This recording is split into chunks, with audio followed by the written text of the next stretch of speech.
So today I wanted to talk about something a little deeper maybe than we have talked about before, and that is being an adult and how to adult. Adulting isn't always easy, and especially as we age, it gets a little harder each time. Actually, I take that back. It was even hard when I was younger. I mean, when I was younger, I had young kids, I was working, everything was on 5-second intervals, so that's hard too. And what happens is we get stressed out and we can get all what I call spun out on worrying about what might be, or maybe creating ideas of something that is that really isn't.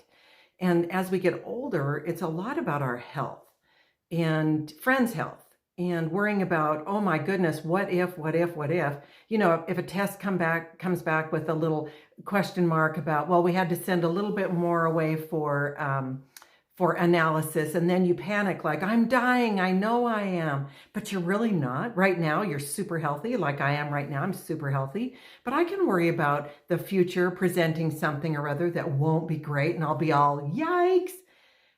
My friend also has had some tests and they've come back a little suspect. And so it's like, what if? And then you worry about that and you plan ahead for basically for the funeral when it isn't even going to happen. Why do we do that? Well, we're doomsday preppers at heart. You know that from our old DNA talks that we've had. Our ancestors were all about the old DNA, thinking, I've got to be prepared for the worst. Well, what if there isn't a worst? What if there is nothing bad happening? I'm not sick right now. My friend isn't sick right now. She might be, but she isn't right now. So why not just be super excited that we're okay right now? Right now, everything is good. Well, that's easier said than done, right? How do we get off that thought of I'm ill, things are going to be horrible, what am I going to do, what's going to happen to my family, how am I going to make sure that the money gets to where it's supposed to go? I mean, all these crazy, what I call first world thoughts, right? Well, how do we do that? Well, it's Dr. Dan Siegel, I think is his name, and he wrote a book called The Whole Brain Child. And it's a great book about how our brains are. And one of the things he suggests is that we get off that one thought that is just stuck in our head and we can't get rid of it. How we get off of that one is we think 9 or 10 other thoughts different than that one. They got to be positive. I'm not talking Pollyanna, pie in the sky, rainbows and butterflies, but they have to be good thoughts, right? You don't want to think terrible other thoughts because that'll take you down the same rabbit hole, only worse. So we think 9 or 10 other thoughts than the one we're thinking, and they're good. And they're true. You can't make up stuff. You got to make it true. But it doesn't have to be amazing. It could just be silly things like, I like my dog. I have a great bed. My house is clean today. Yay. I haven't lost my phone. I know where my keys are. Things like that. It can be easy things. And if you get to 9 or 10 other thoughts, pretty soon your brain has forgotten about that other one for a moment and you're retraining your brain not to think about it. Now you have to do it every time. Every time you start with that stupid thought that you can't let go of, you got to go back and do the 9 or 10 other thoughts and keep doing it over and over again until your brain quits wanting to do that.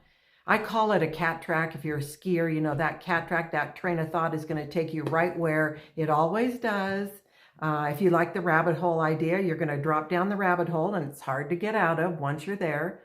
So that's kind of the trick, right? Is that sort of thing. But there's also this idea of day-to-day being more childlike. Remember being a child where you didn't worry about a darn thing? You just enjoyed the moment for whatever it was.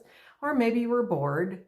Or do you remember staring at your shoelaces while you had to wait for somebody to pick you up? I mean, you were able to do that kind of concentration at that age. I don't know about you, but I think I might struggle to be staring at my shoelaces right now and keeping focus. I don't think I could. But that idea of being childlike is something I like to investigate.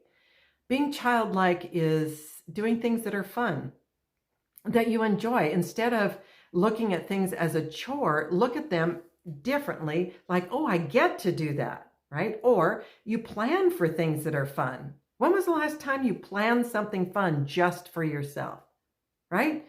I mean, it could be a half an hour thing. It doesn't have to be big, but it needs to be something that brings you joy. And that's that sort of childlike behavior. I'm not talking childish. I mean, I have a lot of that sort of behavior at times, but I'm talking childlike, that ability to be focused in on something that brings you joy. Now, as an adult who has not done that very often, it's difficult for me to figure out what does bring me joy. Good grief. And then I think about the holidays are coming. Now, the holidays can either be great for you, maybe mediocre for you, or really awful for you. And a lot of people struggle, especially if they've had a recent loss. This is the worst time of year. It's not pleasant. It brings up all sorts of memories of how you don't have that person anymore. So if that is the case, we have to get back to choosing something that brings us joy. It can be a small something.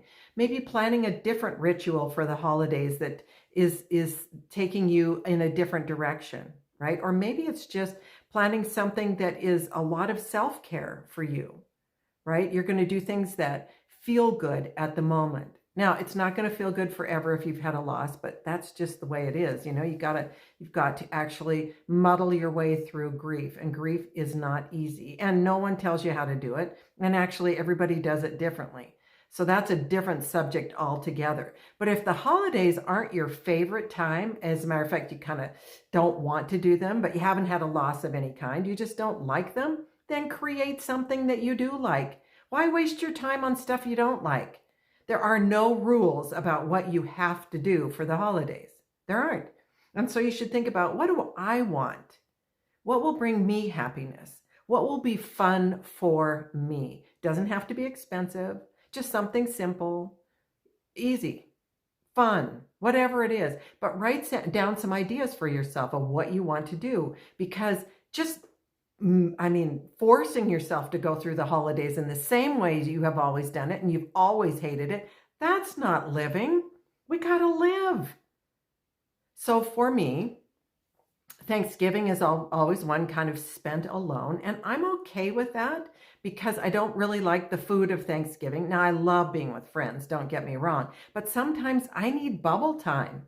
And bubble time means I get to do what I want in the way I want. And so that's what I plan for the holiday weekend of Thanksgiving. What do I want? You know, do I want to power watch one of my series that I love, like Harry Potter or Star Trek? I mean, I can do that. I can plan for that. I can get the food for around that. I can get all the situation around that. Maybe I buy some new loungewear to wear. You know, I mean, it's just silly stuff, but why not? Why not be silly and have some fun? And that's what I mean by being childlike.